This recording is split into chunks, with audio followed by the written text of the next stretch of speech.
ഇവിടെ Roji M ജോണേ ജയിക്കുള്ളൂ. Roji M ജോണിന്റെ കോട്ടയാണിത്. അതെ, കോൺഗ്രസ് മണ്ഡലം റോജിക്ക് മെജോറിറ്റി കാണുന്നു.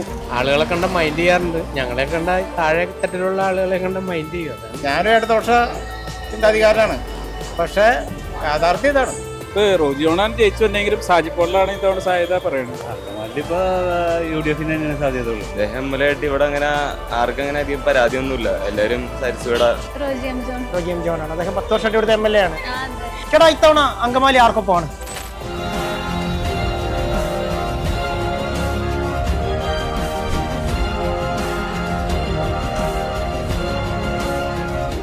ജനവിധി തേടിയുള്ള നേഷൻ ഫസ്റ്റിന്റെ ഇന്നത്തെ യാത്ര വന്ന് നിൽക്കുന്നത് അങ്കമാലിയുടെ മണ്ണിലാണ്. UDF വേണ്ടി റോജി എം ജോൺ, LDF വേണ്ടി സാജു പോൾ, അതുപോലെ തന്നെ NDA 2020 സഖ്യത്തിൽ ടോമി കുര്യാക്കോസ് എന്നിവർ മത്സരിക്കുന്ന ഈ മണ്ഡലത്തിൽ ഇവിടുത്തെ ജനങ്ങൾക്ക് എന്താണ് പറയാനുള്ളതെന്ന് നമുക്കൊന്നറിയാം. ഇവിടെ അങ്കമാലിയിൽ ആർക്കാണ് സാധ്യത കൂടുതൽ? അങ്കമാലി ഇപ്പൊ UDF തന്നെയാണ് സാധ്യത ഉള്ളൂ. ഇവിടുത്തെ MLA കഴിഞ്ഞ 10 വർഷമായിട്ട് MLA ആണ്. അദ്ദേഹം തന്നെയാണ് ഇത്തവണ മത്സരിക്കുന്നത്. അതെ, അതുകൊണ്ട് തന്നെ വിജയ സാധ്യത കൂടുതലാണ്. നാടിന് വേണ്ടി അതുപോലെ ചെയ്തിട്ടുള്ള MLA ആണ്. തീർച്ചയായിട്ടും. ചേട്ടാ, ഇവിടെ നമുക്ക് UDF വേണ്ടി റോജി ജോൺ ഉണ്ട്, അതുപോലെ തന്നെ LDF വേണ്ടി സാജു പോള്, NDAക്ക് വേണ്ടി ഇവിടെ റോജി എം ജോണേ ജയിക്കുള്ളൂ. റോജി എം ജോണിന്റെ കോട്ടയാണിത്. അതെ, ഇവിടെ UDF ജയിക്കും. UDF സാധ്യതയുള്ളൂ. അതെ, 100%. 100%. ചേട്ടാ, ഇവിടെ ആർക്കാണ് ഇവിടെ സാധ്യത കൂടുതൽ? ഇവിടെ സാധ്യത കൂടുതൽ ഇപ്പൊ റോജി ജോണാണ് ജയിച്ചു വന്നെങ്കിലും സാജിപ്പോളിലാണ് ഇത്തവണ സാധ്യത പറയുന്നത്. സാജിപ്പോളിന് സാധ്യതയുണ്ട്. അതെ, സാജിപ്പോള് പെരുമ്പാവൂർ MLA അവര് 3 തവണ അടുപ്പിച്ച് ജയിച്ചു വന്നതാണല്ലോ. അപ്പൊ അതുകൊണ്ട് പുള്ളിയുടെ ആ ഒരു ഒരവസരം സാജിപ്പോളിന് കൊടുക്കാം. ഇപ്പൊ ഈ 2 വർഷം ജയിച്ചു വന്നിട്ട് ഒരു വികസനവും കാര്യങ്ങളൊന്നും ഇല്ല എന്നുള്ള ഒരു ലേബലുണ്ട്, ഒരു പരാതി ഉണ്ട്. പരാതികളും കാര്യങ്ങളൊക്കെ ഉണ്ട്.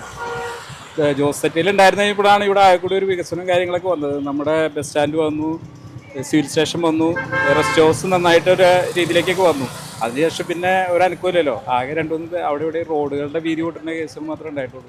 ഇവിടെ ആർക്കാണ് ജയസാധ്യത തോന്നുന്നു? റോജി ജോണായിരിക്കും. റോജി എം ജോണിനാണ്. അദ്ദേഹം 2 വർഷം MLA ആയിരുന്നു. 2 വർഷം ഇല്ലായിരുന്നു. ഇത്തവണ അദ്ദേഹത്തിന് തന്നെയാണ്. ഇത്തവണ അദ്ദേഹത്തിനായിരിക്കും സാധ്യത കൂടുതൽ. അദ്ദേഹം MLA ആയിട്ട് എന്തൊക്കെ മാറ്റങ്ങളുണ്ടോ വരുത്തുള്ളൂ?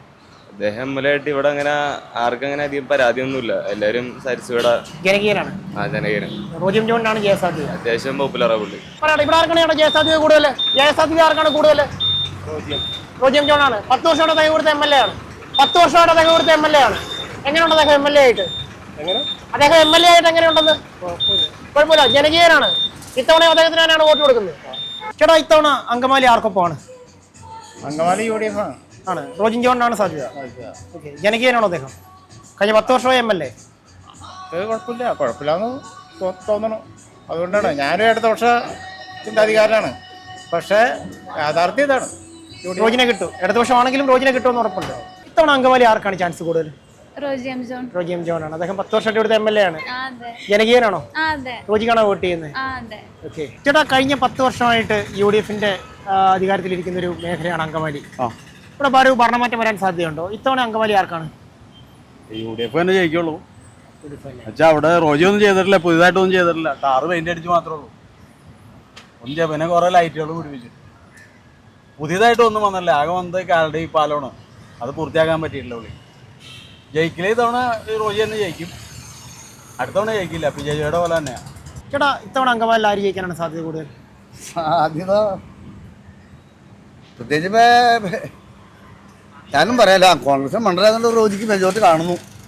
പക്ഷെ പ്രോമി വോട്ട് കൂടുതൽ പിടിക്കുകയാണെങ്കിൽ ഭൂരിപക്ഷത്തിൽ കുറവ് വരാനും സാധ്യതയുണ്ട്. അത്രയ്ക്ക് പറയാനുള്ളൂ. ഭൂരിപക്ഷം കുറയുന്നേ ഉള്ളൂ. അതുള്ളൂ എന്ന് വിചാരിക്കണം. കാരണം തുടർ ഭരണം വന്ന ജനങ്ങൾ ഇരിക്കുന്നത് സാധ്യതയോടെ കിട്ടുന്നതാണ്. കാരണം എന്തെങ്കിലും ഒരു ബൈപ്പാസെങ്കിലും വരുമല്ലോ. ചേട്ടാ, ഇവിടെ ആര് ജയിക്കാനാണ് സാധ്യത കാണുന്നത്? പഴയ MLA തന്നെ റോജിക്കാനാണ് ജയസാധ്യത. അങ്ങനെയാണ് തോന്നണേ.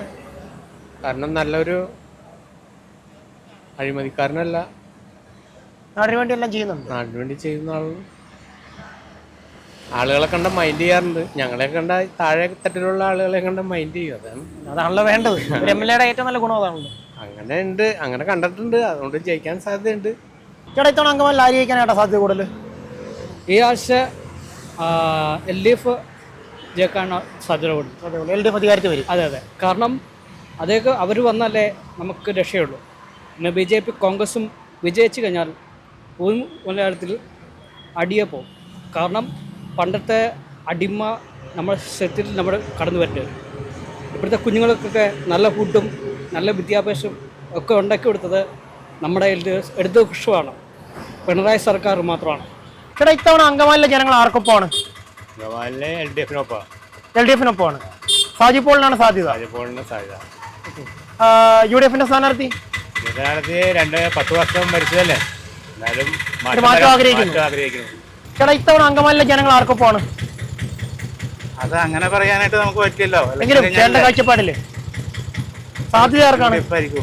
UDF-നാണ്. UDF-ന്റെ MLA എങ്ങനെയുണ്ട്? കഴിഞ്ഞ 10 വർഷമായി ഇവിടുത്തെ MLA ആണ്. കുഴപ്പമില്ല.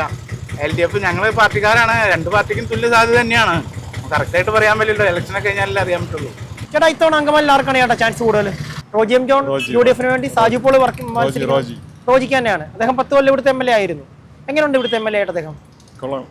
നല്ല MLA ആണ്, ജനകീയനാണ്.